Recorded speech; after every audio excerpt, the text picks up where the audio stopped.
Hello প্রিয় বন্ধুরা, কেমন আছো তোমরা? আশা করি সকলেই অনেক ভালো আছো। বন্ধুরা, আমার ভাসুর মানে আমার স্বামীর বড় ভাই আমার স্বামীকে কৌশলে বিদেশ পাঠিয়ে দেয়া, আর আমার স্বামী তার বড় ভাইয়ের কথা কিছুতেই অমান্য করে না, তাই সে বিদেশ চলে গেল। তারপর বাড়িতে আমি আর ভাসুর থাকি।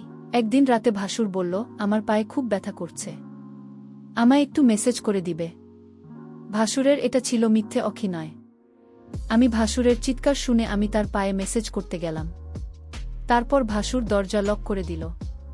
তারপর আমার সাথে যা ঘটেছিল তা শুনলে তোমাদের মাথা গরম হয়ে যাবে।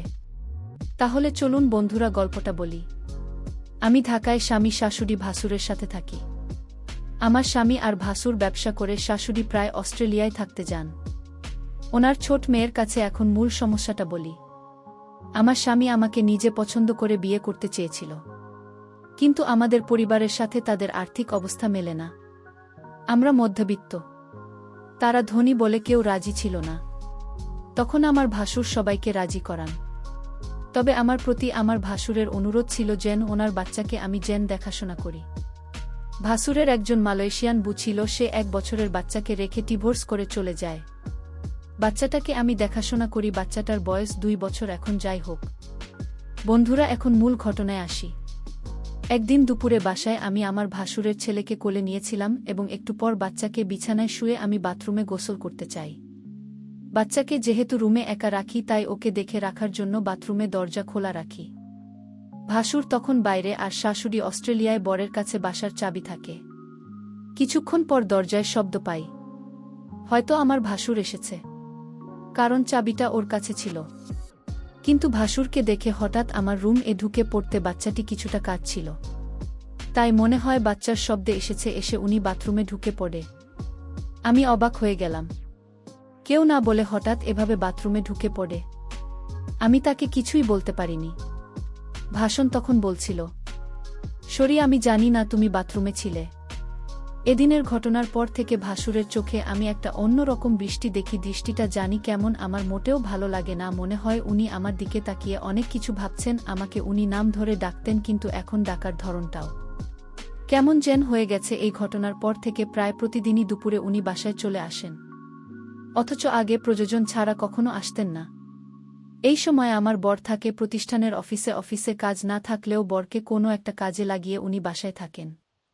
শুধু বাসায় থাকলে সমস্যা ছিল না, কিন্তু বাচ্চার কাছে থাকার উৎসাহতে উনি আমার ঘরেই পড়ে থাকেন আর অদ্ভুতভাবে তাকান বাচ্চার জন্য। আমিও বেশি দূরে সরতে পারি না। বাচ্চাটা কিছুক্ষণ পরপর আমাকে ডাকে। এই অবস্থা প্রায় 2-2.5 মাস ধরে চলছে। হঠাৎ আমার ভাসুর বলল, আমার স্বামীকে বিদেশ পাঠাবে, ভালো একটা ভিসা আছে, তাই বেতনও অনেক ভালো। আর তাই আমার স্বামীও না করেনি।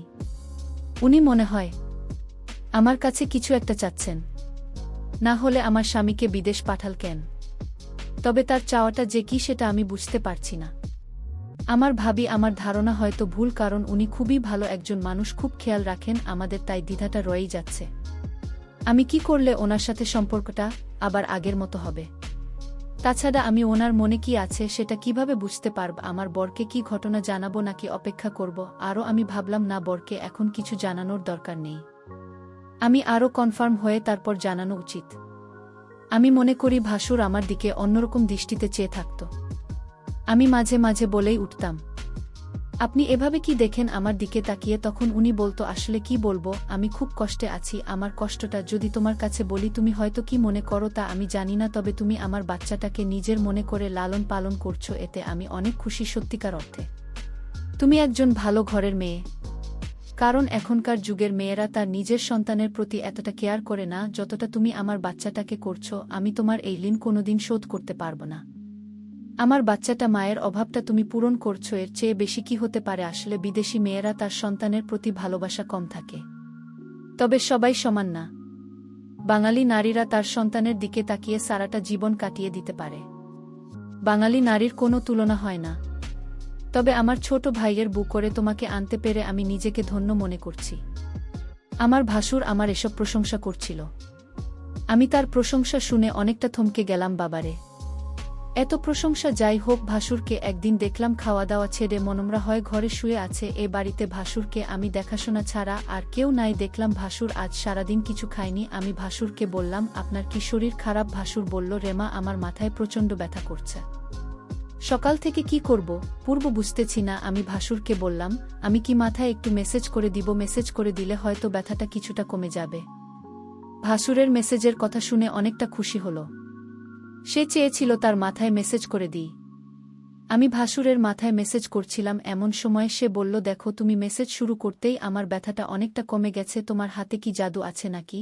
আমি তার কথা শুনি কিছুটা অবাক হলাম। আমি বললাম, মেসেজ করে দিলে এমনই ব্যথা কমে যায়? এখানে হাতের জাদু বলতে কিছু নেই। মেসেজ করলে ব্যথা কমে যাবে, এটাই স্বাভাবিক। ঠিক আছে, তোমাকে অনেক ধন্যবাদ মেসেজ করে দেওয়ার জন্য। আমার মাথাব্যথা কমে গেছে। কিন্তু ভাসুরের মাথাব্যথা ছিল না। মাথাব্যথার অভিনয় করেছিল আমার সাথে। আমি এটা বুঝতে পারি। আমি যখন তার রুম থেকে বের হই তখন সে একা একা বলছিল। আমি ধীরে ধীরে আমার প্রতি ভালো মানবাবসিকতা তৈরি করছি, সেটা আমি বুঝতে পারলাম। ভাসুর কেন আমার সাথে এমন মিথ্যে আটক করছিল, তার উদ্দেশ্যটা কি ছিল, তা আমার জানা খুব জরুরি ছিল। আমি বাড়িতে আছি, ভাসুরের সন্তান, আর আমি এর পরদিন আবার সেই অভিনয় শুরু করল। সে আস্তি করে চিৎকার করছে আর বলতে লাগল, আমার মাথাটা ব্যথা করছে। এখন কি করব?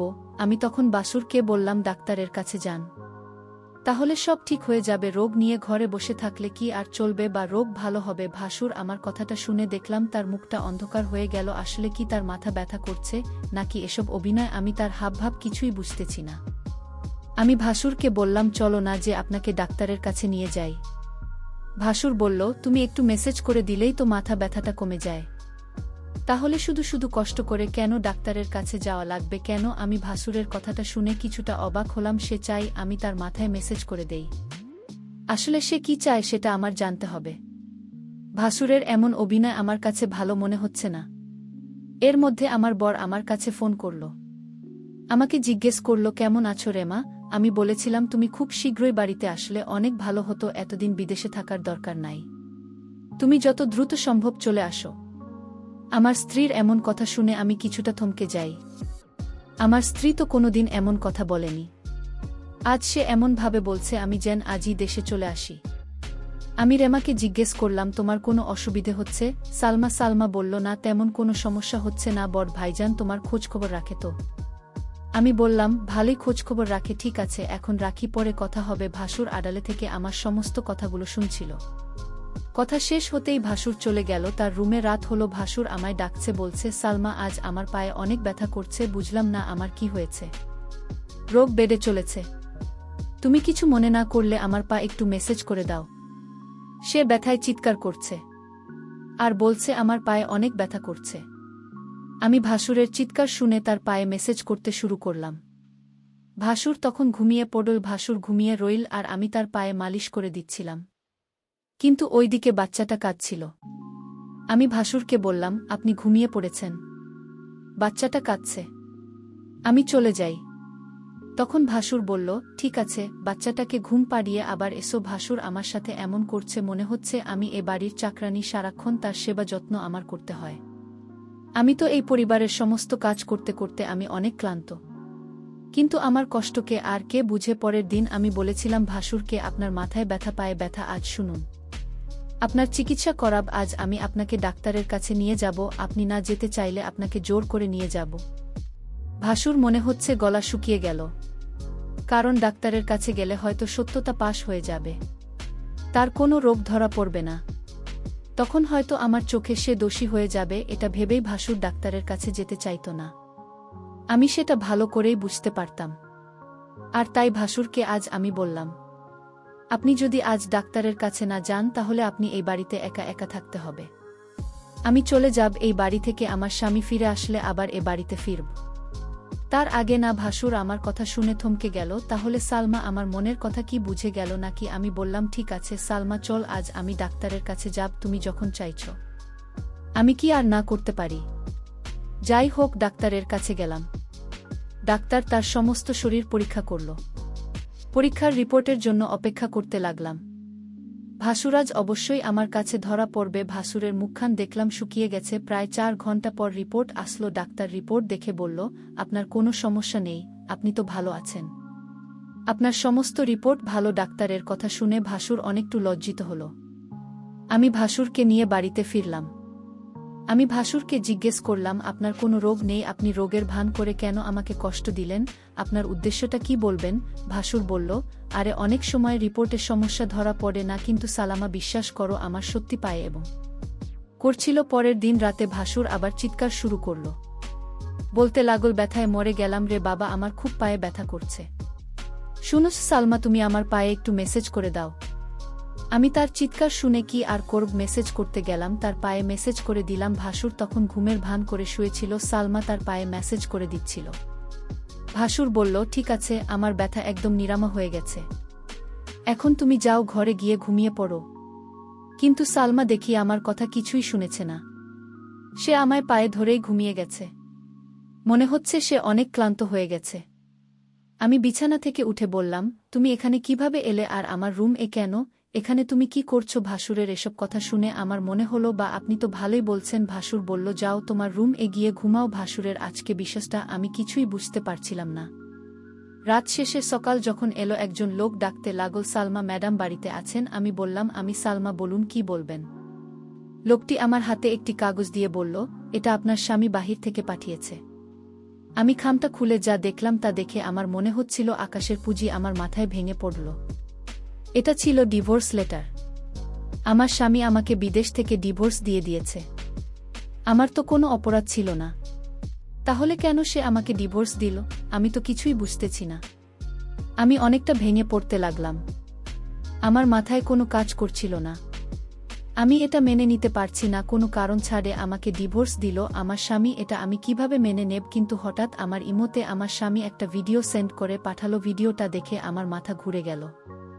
ভিডিওটা তো আমি যখন ভাসুরের পায়ে ব্যথা ছিল তখন মেসেজ করছিলাম সেই ভিডিও। আমি ভিডিওটা দেখে চমকে গেলাম। আমি ভাসুরের উপকার করলাম, আর ভাসুর কি নাম স্বামীকে ভুল ধারণা দিল, কেন সে এটা করল? আমি ভাসুরের রুম এ গিয়ে ভাসুরকে বললাম, আপনি কি মানুষ না অন্য কিছু? আপনি কিসের জন্য আমার সংসারটা ভেঙে দিলেন একটা মিথ্যা নাটক করে? আমার মন তো সহজ সরল ছিল, আমি কিছুটা বুঝতে পারছিলাম, কিন্তু আমি তা আপনাকে বলিনি, কারণ আমি আপনাকে সম্মান করি, আর তাই আপনি এই সম্মানের এই প্রতিদান দিলেন। ভাসুর তখন দরজা লক করে দিল। আমি বললাম, দরজা লক করলেন কেন? সে বলল, একটু পরেই সবকিছু বুঝতে পারবে। ভাসুর তখন আমার পায়ে এসে পড়ল আর বলল, তুমি আমায় ক্ষমা করে দাও। আমি যা করেছি আমার সন্তানের জন্য করেছি। আমি চেয়েছি তুমি আমার সন্তানের মা হয়ে জন্ম দাও। আমার সন্তানকে তুমি যেভাবে লালন পালন করছো এতে আমি অনেক খুশি। আমি চাই তুমি আমার হয়ে সারা জীবন থাকো, আর তাই তো আমি এটা করেছি। নিজের সন্তানের জন্য সকল বাবা মার সবকিছু করতে পারে। আমাকে তুমি ক্ষমা করে দিও। তারপর আমার কিছু করার ছিল না। আমি ভাসুরের সন্তানের দিকে তাকিয়ে তার কথা মেনে নিলাম। কিন্তু ওই দিকে আমার স্বামী একটা বিদেশি মেয়েকে বিয়ে করে বাড়িতে নিয়ে আসলো। তো বন্ধুরা, আজকের গল্পটি কেমন লাগল তা অবশ্যই কমেন্ট করে জানাবেন। আর যারা গল্পটি শুনে এখনও চ্যানেলটি সাবস্ক্রাইব করেননি তারা প্লিজ তাড়াতাড়ি চ্যানেলটিকে সাবস্ক্রাইব করে ভিডিওটিতে লাইক করুন। ধন্যবাদ।